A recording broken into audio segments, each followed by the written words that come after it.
In my previous post, where I mused about Dragon Age the Veilguard, I mentioned that it would have looked more realistic and thus more believable if Taash had experienced a lot of public repercussions after the coming out. 6 hours ago, it happened to me once more. At least 2 strangers tried to break into my apartment. I was hardly able to shut the door before one of them launched against it, but this might have been the end of it. While I did not know their names, their uniforms showed who they were working for. The so-called Ordnungsamt, I suppose the closest equivalent to a sheriff's department. 4 years ago something like this had already happened. Back then I was not fast enough, and I was grabbed and dragged out of my apartment. My left arm was ripped open. Those scars I will keep for the rest of my life. And I was pushed toward their car, parked nearby. Under threat of the usage of pepper spray, I was forced to empty my pockets.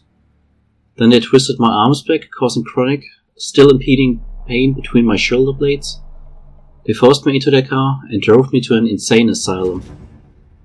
Along the way, one of them kept pressure on the wounds on my left arm, not to stop the bleeding, but to intense the pain, while whispering in my ear, wie schön es doch wäre, wenn Sie Selbstmord begehen würden. How beautiful it would be if you were to commit self-murder. Inside the insane asylum, I was interrogated repeatedly, had no access to food, hygiene products, and no chance to sleep. They even tried to force unmarked pills on me, which in the end I faked taking. Back then, I only escaped when the personnel of the insane asylum found out about my connection to local politicians. After 22 hours of incarceration. And today, they tried again. This is the life of a non-binary in Germany. I haven't had access to healthcare in years, as not a single health insurance company I contacted allowed non-binary customers. My health has deteriorated significantly thus. I am in no condition to hold any regular job, let alone that even in the past most companies I applied for categorically denied me due to my identity. I don't get any letters because the postal service doesn't deliver to me because of who I am. I don't have a bank account or a phone for the same reason. I also don't receive any social welfare. I haven't gotten any since July. And even that was only after I reported the denial of these social security benefits as attempted murder.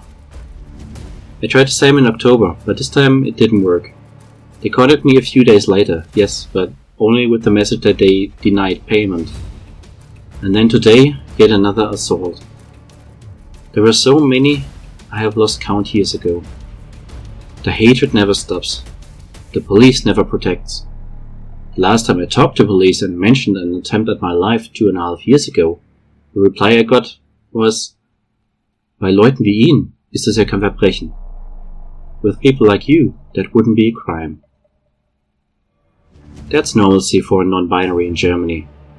And the sad truth is that today's events just remind me of how different it turned out for Taash in the Veilguard. In that game there is still misgendering after the coming out, but where are the people out in the streets throwing rocks? Where are the city guards trying to abduct Taash and put them into a magical sealed dungeon designed to house abominations to study them like lab animals?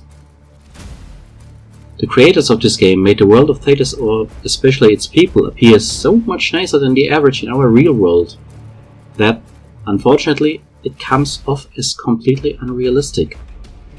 I applaud that they attempted to show a positive way, but they failed at making it believable.